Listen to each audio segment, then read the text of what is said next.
The rain began its assault just after sunset, heavy, cold, relentless. Thunder rolled through the Tennessee sky, shaking the very ground with every growl. Emma gripped the steering wheel of her silver SUV, her vision blurred by a mix of tears and the deluge her wipers couldn't defeat. Her phone, sitting on the passenger seat, was a beacon of chaos, lighting up with missed calls and unread emails, each one a painful reminder of a life spinning out of control. She had lost her job that afternoon. "I'm sorry, Emma," her boss had said, his sympathy feeling hollow. "The company's restructuring. We have to let you go."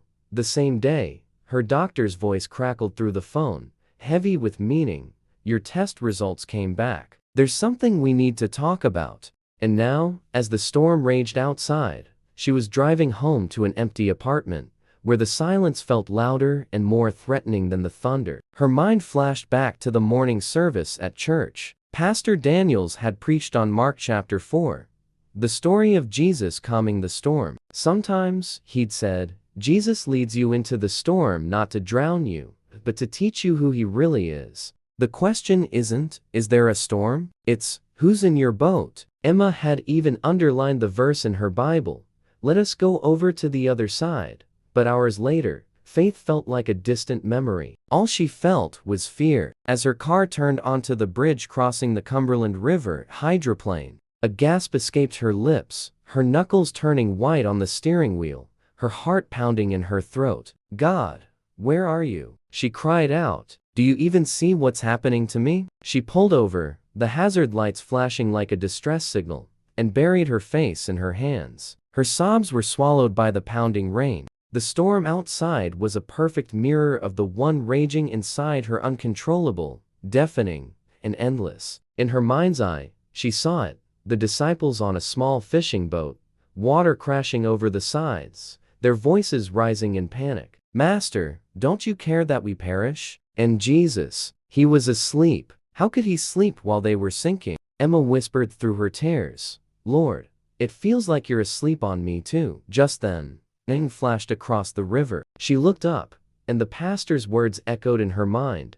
If Jesus said, "Let's go to the other side, you will make it there, storm or no storm." She took a slow, deep breath. "Okay, God," she said softly. "If you're in my boat, I'll stop fighting the waves. Just give me peace." In that moment, something shifted. The weather didn't change, the rain still fell, the thunder still rumbled. But inside her, a quiet calm began to rise. The fear loosened its iron grip. A peace that made absolutely no sense settled in her chest. She turned the ignition and slowly, carefully merged back onto the highway. The storm was still there, but she wasn't afraid anymore. By morning, the rain had stopped. The first rays of sun peeked through the clouds, painting the sky gold. A few weeks later, the doctor called again. "Emma, the spot we saw, it's gone. Your scans are clear."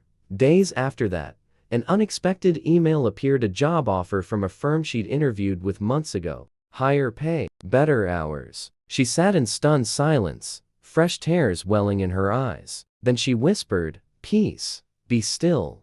That evening, she sat on her balcony, watching the sunset melt into the horizon. The city was calm, its streets glistening, the air cool and fresh. She opened her journal and wrote, "Faith isn't pretending the storm isn't real. Faith is knowing who's in the boat with you. I don't fear the waves anymore, because even when Jesus seems silent, he's still in control."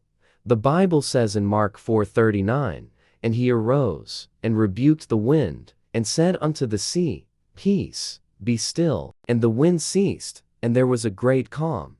Sometimes, faith isn't a loud declaration. It's a quiet whisper in your soul that says, "I'll trust you anyway." Because when Jesus is in your boat, no storm, physical, emotional, or spiritual, can ever take you under. If this story resonated with you, please give it a thumbs up and subscribe for more content that strengthens your walk with Christ. Thank you for watching, and may you find peace in your storm.